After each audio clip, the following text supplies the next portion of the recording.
Hello, beautiful friends.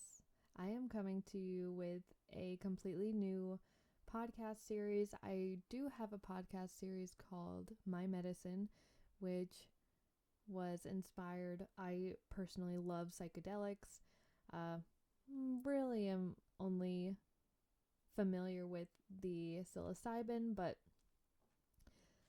part of my medicine, I think, all of our experiences, our history, the things that we've gone through are our medicine. So that was kind of where my medicine came from, sharing more about specific topics and new things that I was learning. But in this series, I intend to be a lot more consistent.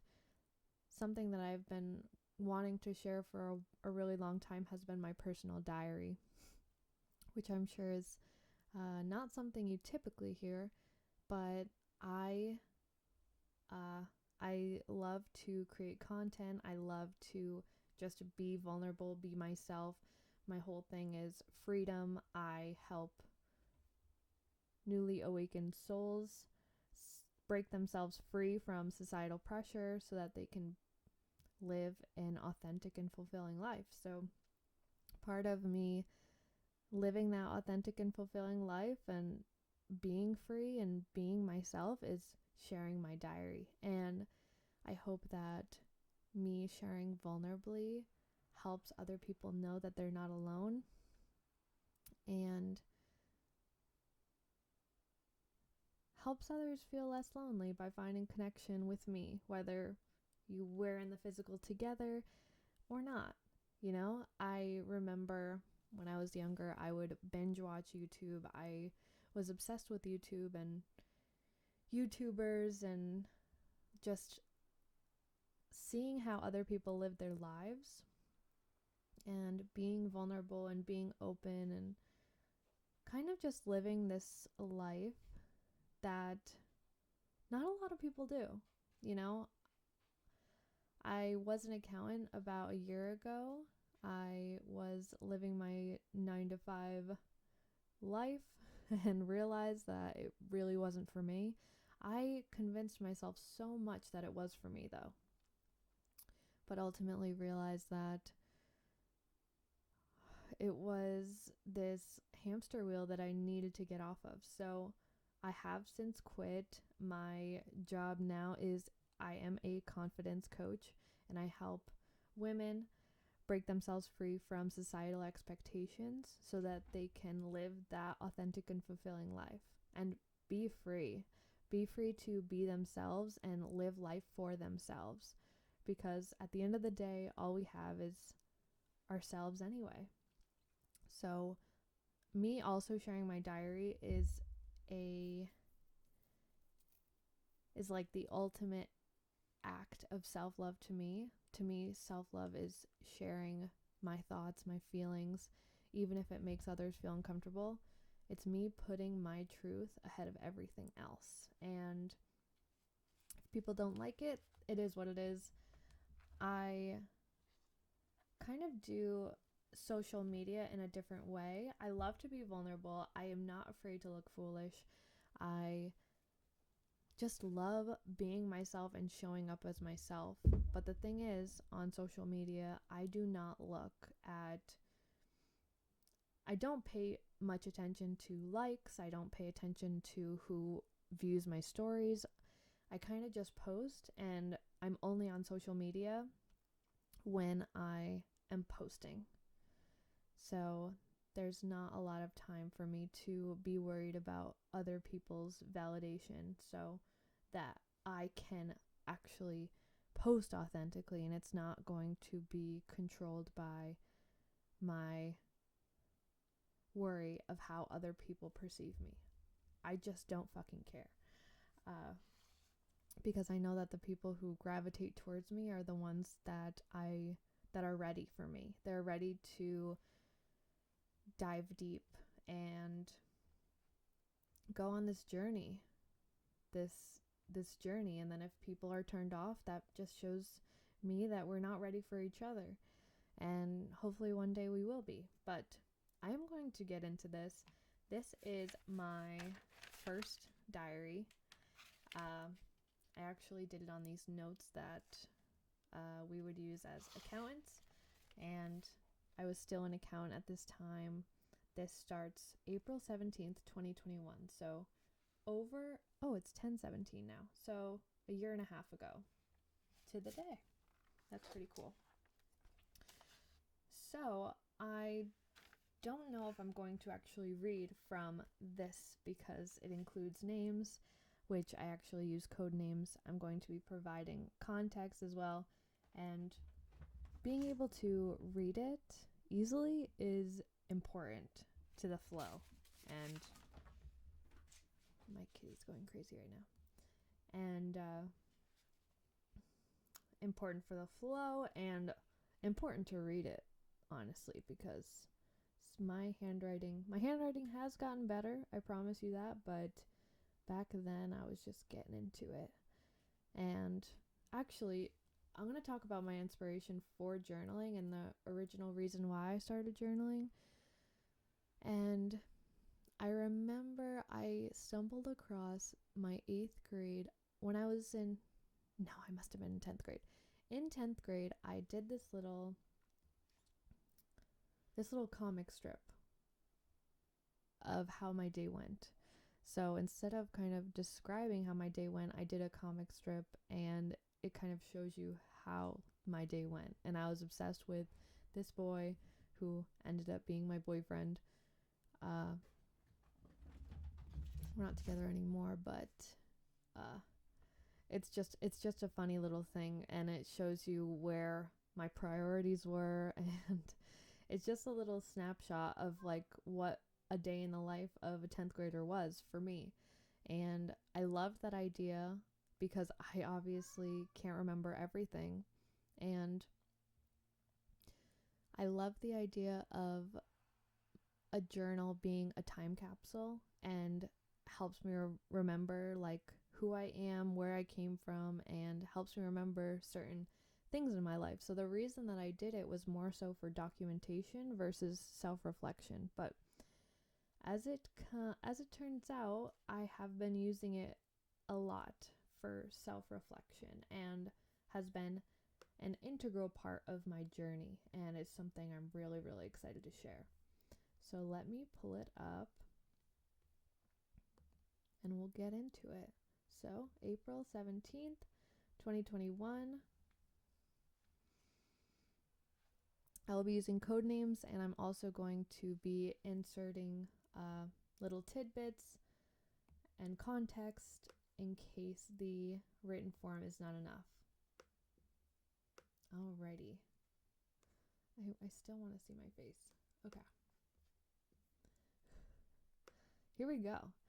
So, my diary, apparently I needed to change the grammar and punctuation on this. But this is from Saturday, April 17th, 2021, and this is actually one of the biggest revelations that I've had, and it marks the beginning of my healing journey because I took some mushrooms, and this trip absolutely changed my life, gave me a completely new perspective, and this was a powerful one. So let's get into it. My partner's name is Cameron as well, by the way, for more context. Cameron, Zach, and I took 1.5 grams at 11:18 a.m. Saturday, April 17th, 2021. Zach is a code name for a friend who is a mutual friend of me and Cameron's, but originally a friend of Cameron's. And then I started to really understand him, and we just got along so well, especially after going on these trips together, which this is the very first one that we did go on together. This is kind of the beginning of like this beautiful friendship that I have with this friend. Okay, I'm continuing now. We took with 2 tablets of lion's mane and OJ to lessen the potent taste. So lion's mane is a really important supplement, I think, especially consuming psilocybin. I think it helps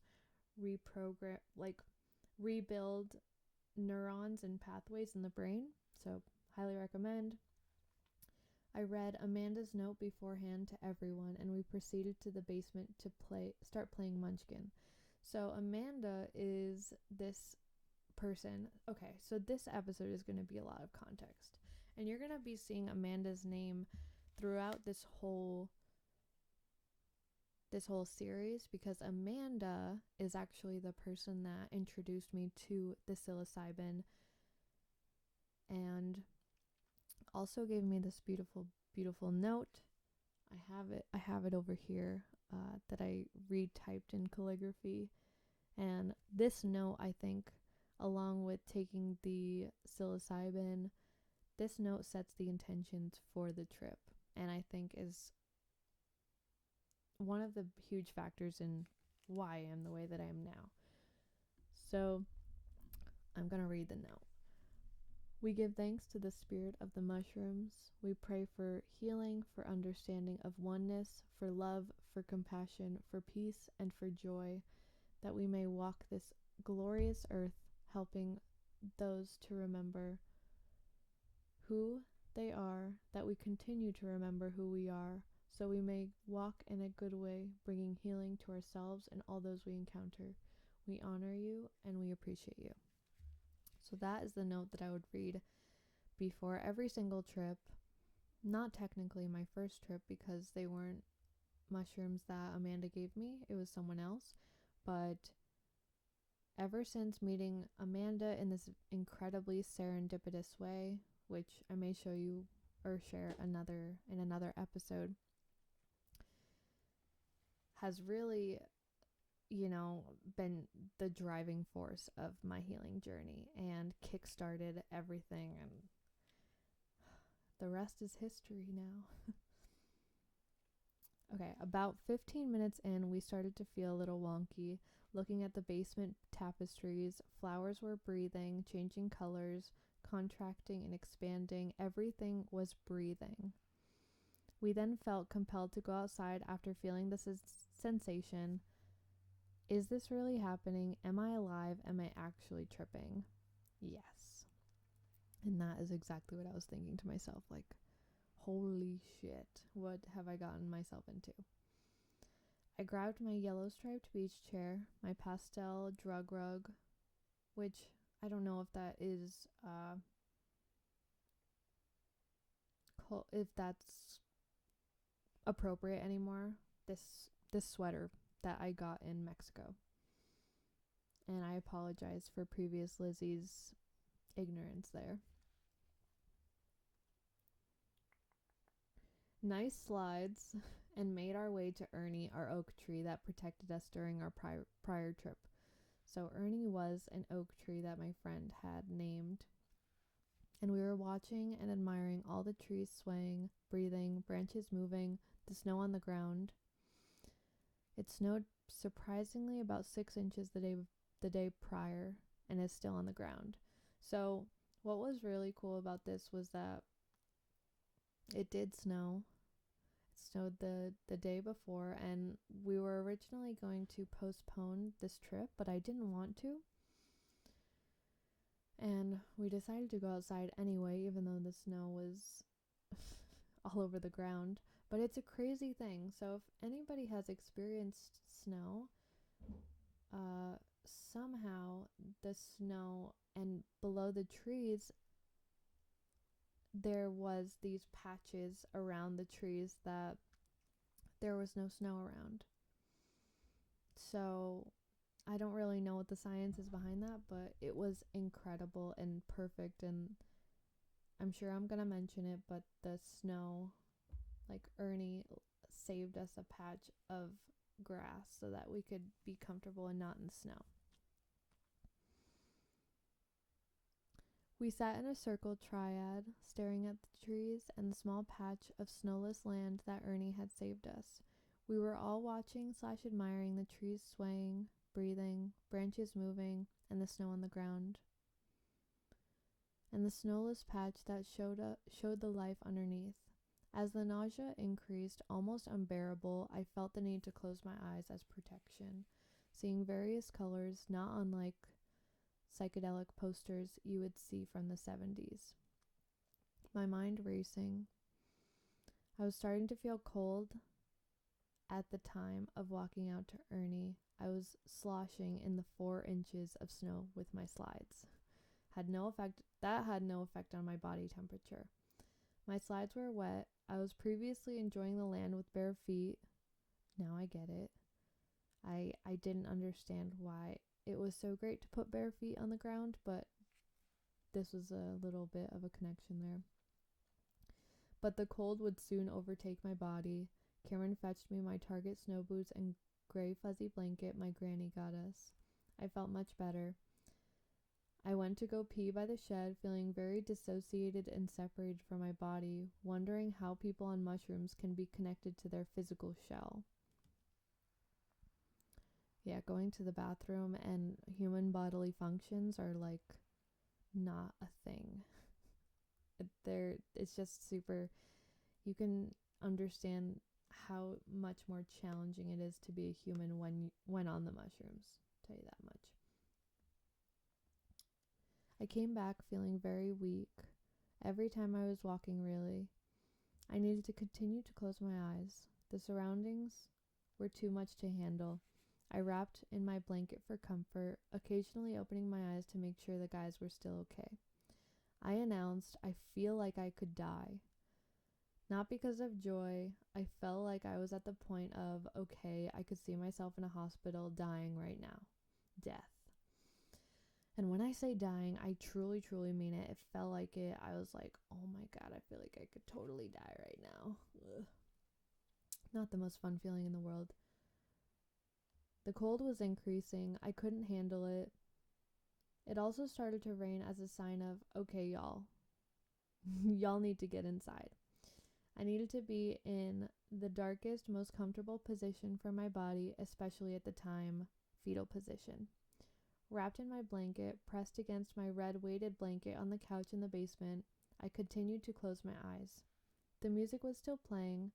This wasn't making my situation better. I turned it off and proceeded to spend the most time I ever have, eyes shut, just thinking about questions and answering them in my head. So, a part of the mushrooms and the psychedelics, I think it's important to go in with questions, because any questions that you ever have are going to be answered on the mushrooms. So I am going to share what came out of this for me, and we'll see how it goes. But I was basically in the basement by myself while the guys were upstairs, and I just really needed alone time because I was feeling so uncomfortable. Realization was hitting me hard. Still seeing the psychedelic colors and patterns, it was very, very uncomfortable. I thought, when will this end? It's almost unbearable, but needed to be by myself.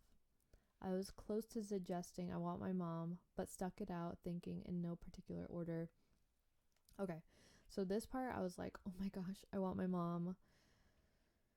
And I love my mom, but I don't think that she would have necessarily been any help if I had called her and I was on the mushrooms. She'd probably be adding a lot more stress to the situation than I already needed. So I'm glad that I didn't do that.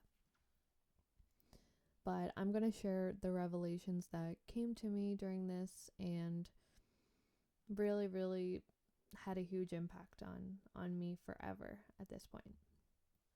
And also, I want to say that when I was in the basement, I don't say excuse me for bodily functions. Okay. When I was in the basement, I was wrapped up in my blanket. Weighted blanket is really, really important, I think, for tripping. But I was wrapped in my blanket, not unlike a cocoon, and feeling the very uncomfortable growing pains and sensations in my body. The nausea was unreal. After this, I would try and do absolutely everything I could to avoid the nausea. But these are the revelations that I've had, and I'm going to continue. All right. And this is in no particular order because I didn't remember everything that was happening. Okay, the first thing. It is ridiculous to think I need to read certain books in order to be pregnant, a prereq I had previously. I am ready and I know the time will come. Not now, but I will be ready. So, pregnancy, I was talking with my friend about this, who is a mom, and how you can think that there's so much to prepare for before you have a baby. There's so much to do. And in this phase of my life, I was like kind of getting into my baby phase and wanting a baby.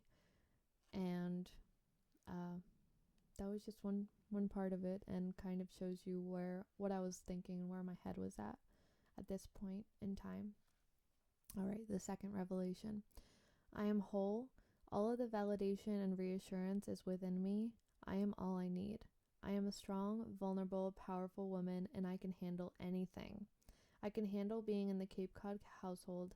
I felt indestructible even after feeling so vulnerable before. All right, so this is a key part to being on the mushrooms, is that it makes me feel whole. It makes me feel complete. It makes me feel like I need nothing else in this world, and everything that I ever need is within me. And this is very, very true. This is true for everyone, not just me, is that all of the answers that anybody ever needs is completely within them.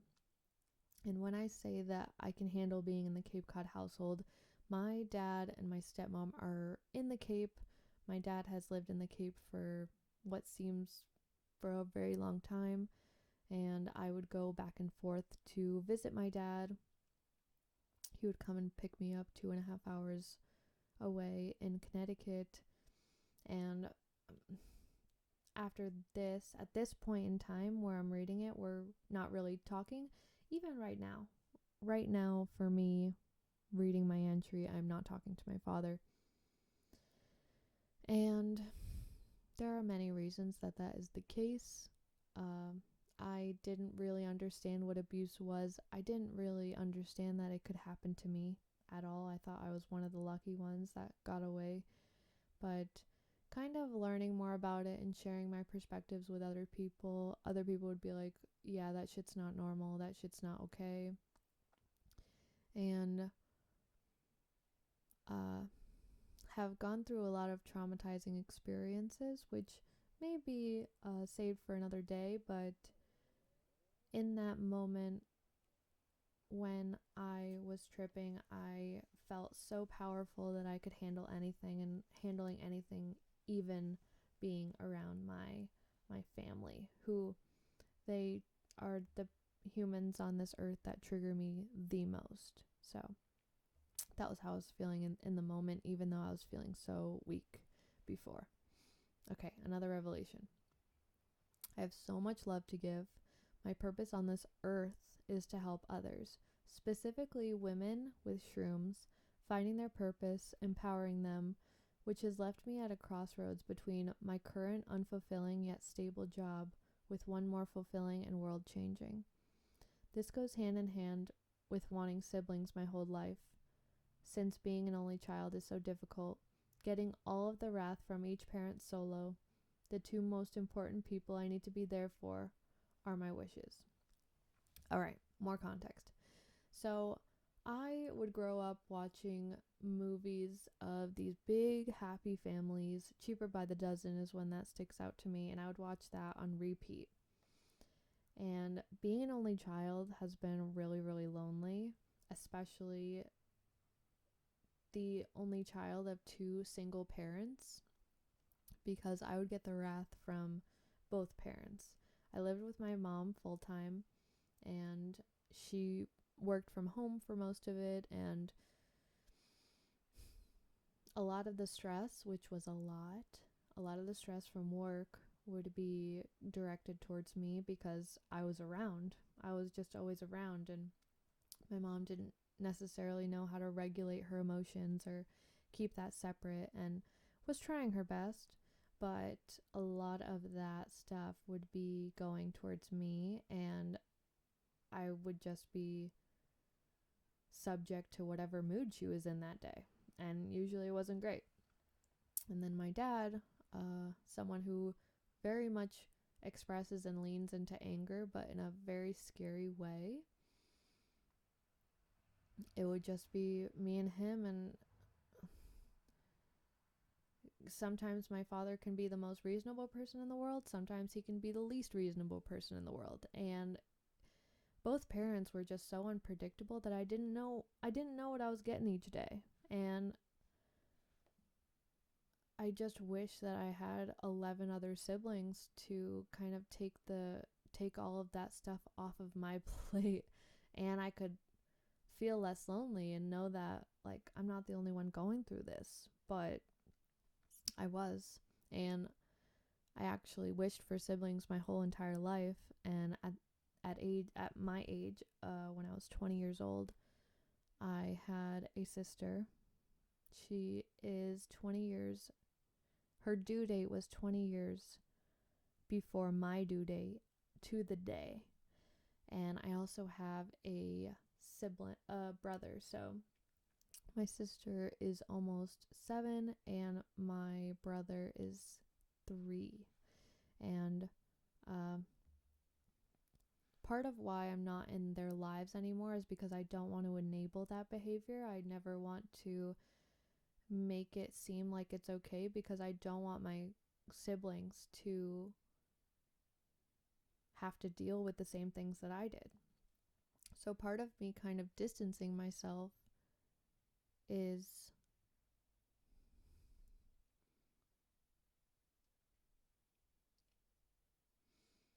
to protect them and to be the change that I want to see, and kind of like a nod to them that you don't have to fucking deal with this, you know? Obviously they kind of do, but when they're older and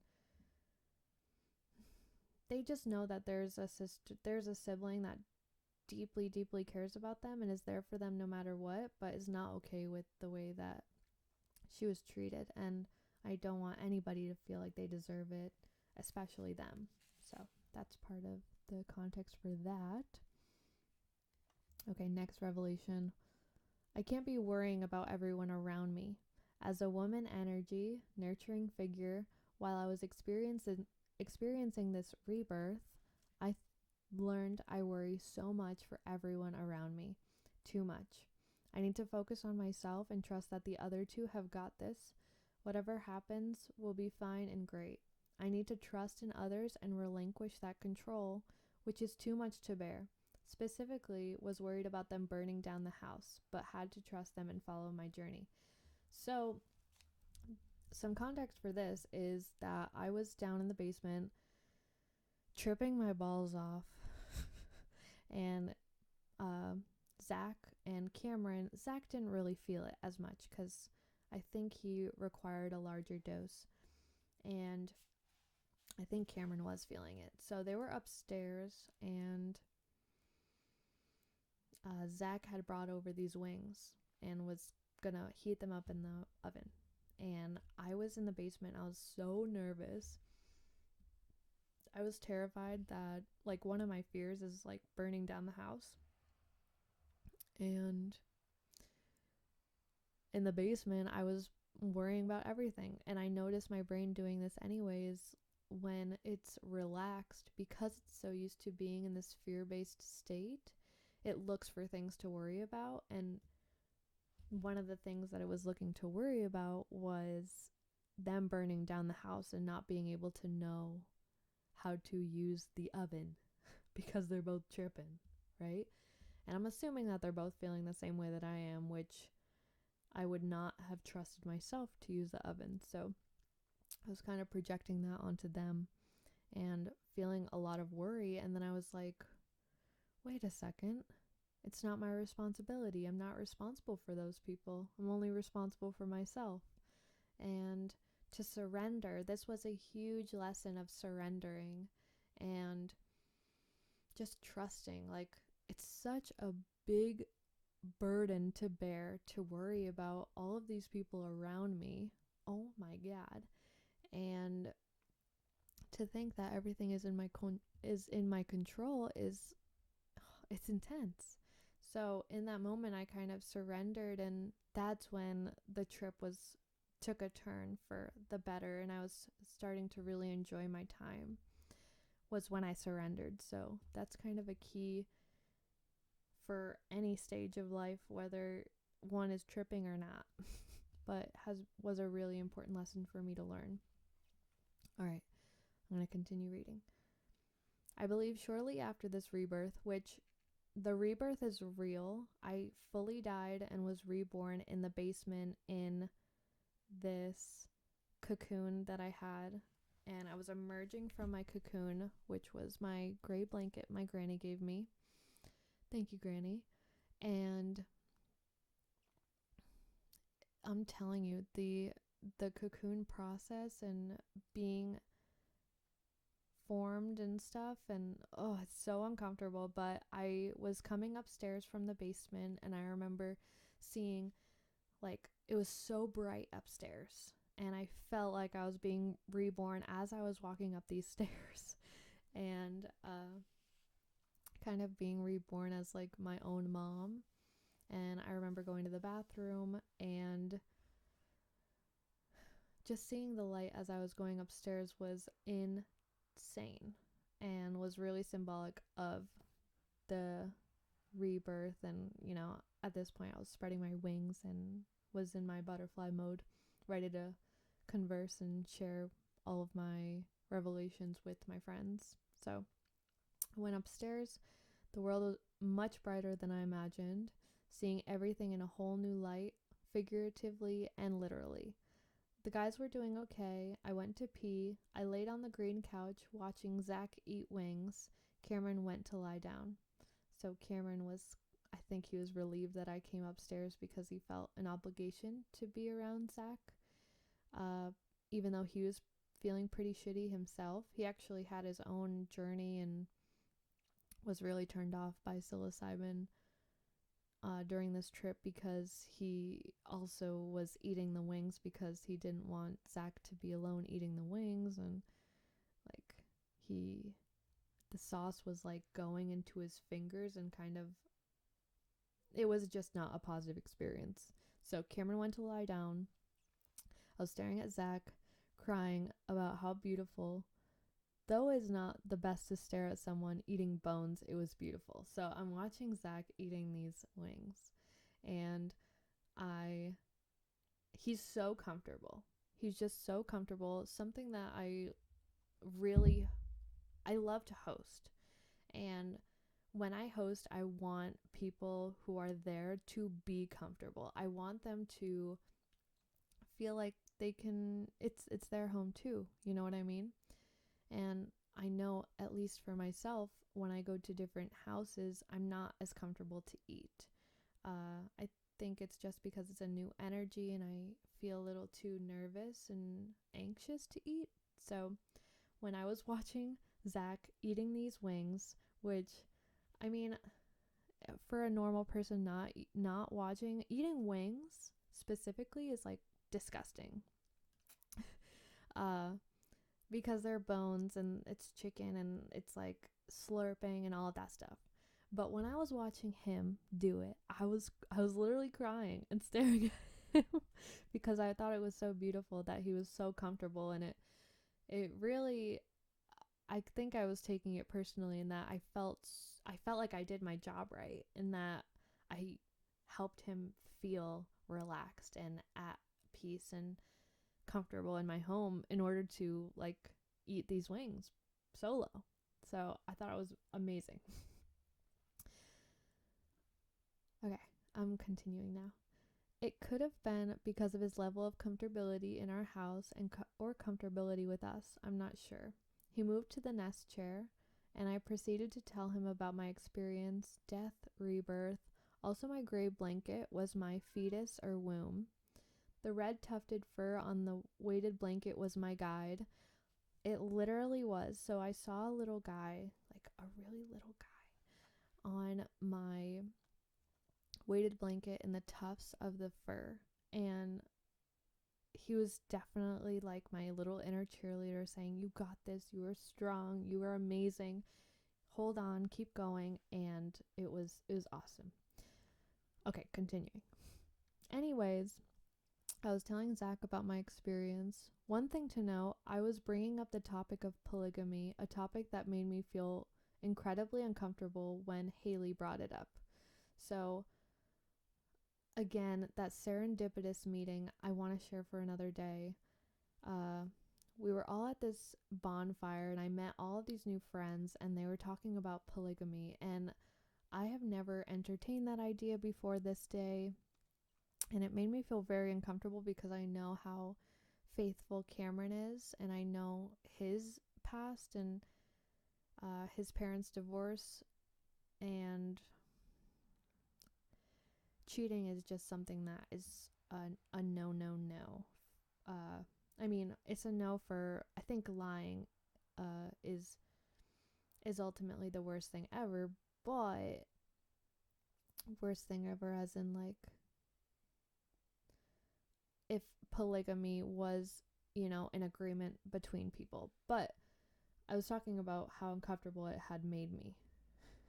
Because usually nothing makes me feel uncomfortable, but this conversation really did. So because I felt like I couldn't share it with Cameron, I shared it with my friend Zach. Okay. And also the revelation that I had was that like I have a lot of love to give. So I think that is kind of part of that, of the polygamy talk. But I didn't get into that as much in this journal entry.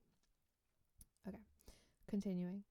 About having a lot of love to give in a platonic way, wanting the best for all of my friends and everyone really. However, that I feel terrible about dreaming of other suitors since I know how devoted my partner is. So, interjecting here, and I still do, I dream of other men, and it's not and women, honestly. But the thing is that I don't lucid dream necessarily about other people. It just happens. But would feel so sad because even I'll ask Cameron, like, do you have any celebrity crushes? And he won't tell me anything, At this point, he wouldn't tell me anything. He'd say, you are the only person in the world for me. And, like, I have a big heart, and I see the beauty in everybody. So we're kind of on different pages at this point on that. And I just felt really guilty for thinking and seeing the beauty in other humans. So this is part of that. And also this, continuing, my biggest fear is doing something to jeopardize my relationship with Cameron and losing the best person I've ever met. Realizing the dreams are nightmares and feeling terrible after I wake.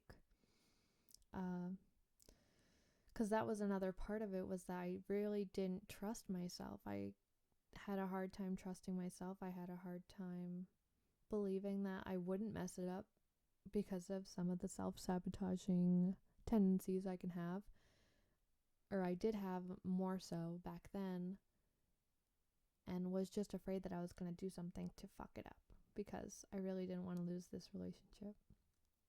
Okay. Zach reassuring me I can only do the best that I can, that I need to stop worrying and putting all that pressure on myself. I was putting a lot of pressure on myself.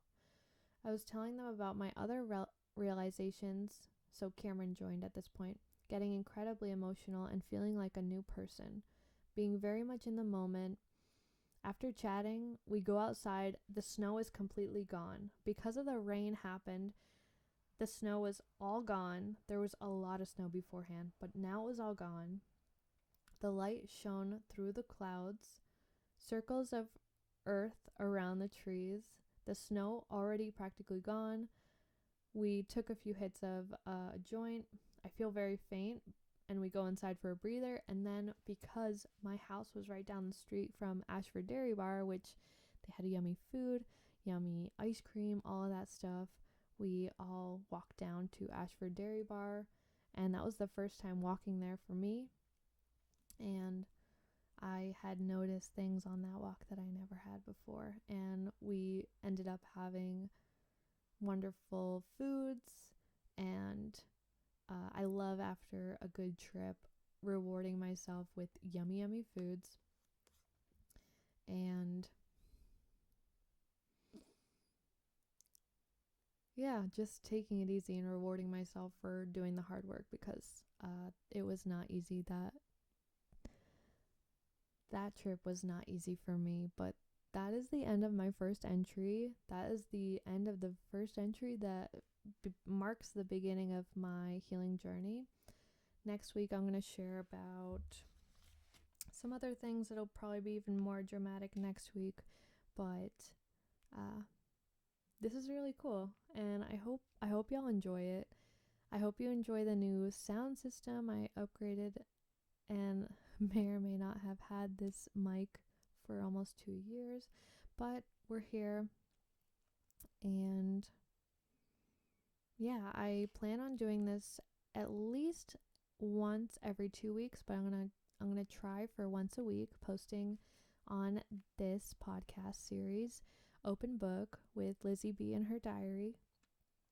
And if you do not want to wait until next week, you can go to my Patreon, patreon.com/LizzieBeeDiaries, and go ahead and read entries there. I post new ones every week, 4 new ones every week, and you can catch up. If you want to read along with me sharing, you can also do that by being a patron. I am coming out with a new coaching program, which I'm going to help. I kind of talked about it earlier, but I'm helping newly spiritual women break free from societal pressures so they can live a fulfilling and authentic life. It is a transformation. I share my own transformation of how I just was a cog in the machine, and I realized that it wasn't for me anymore, and want to have a container, a safe container for women to realize what they really want and step into their power and be confident and know that they have all of the answers. So keep an eye out for that. If you want, remember, this the video version will be on YouTube, and the audio version will be wherever you listen to podcasts. If you want to follow me on Instagram, I post the most frequent on there, and Facebook. My Instagram is LizzieBeeLoved, LizzieBee loved.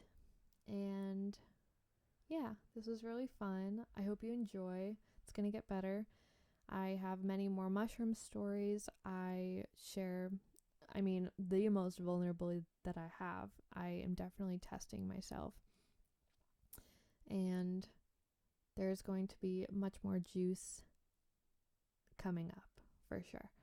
And I'm excited to share. I hope that you are able to see some of yourself in these stories and know that you are not alone on this journey, and you are very, very special, and we need you here. And I hope that my vulnerability and my story inspires others to share their stories as well. And I think storytelling is a beautiful way that we can connect and know that we're not alone, because this living journey can be challenging for sure. But thank you so much for watching. Sending you all so much love always and forever. And keep an eye out for the next episode. And I will talk to you later. Love you, friends.